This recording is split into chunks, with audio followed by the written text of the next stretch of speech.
আজকের ভিডিও টপিকটা হলো এই বিষয় যে দর্শনের শিকার বিধবা সালিশে জরিমানার টাকায় গরু কিনে খাবে মাতব্বররা।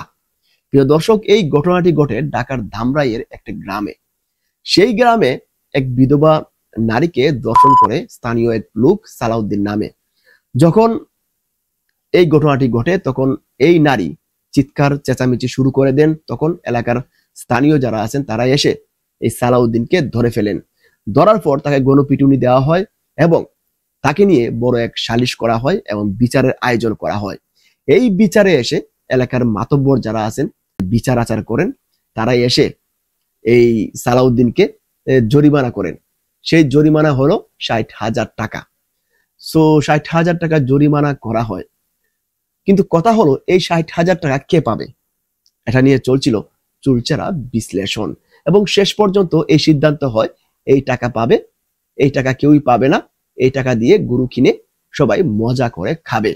যখন এই ভুক্তভোগী নারী এই বিষয়টা জানতে পারেন তখনই তিনি থানায় গিয়ে সেটা অভিযোগ করেন এবং স্থানীয় পুলিশ এসে সেটা জানতে পারে যে এটা ঠিকই আছে, সেটা হলো মাতব্বররা তারা সিদ্ধান্ত নিয়েছে তারা গরু কিনে খাবে।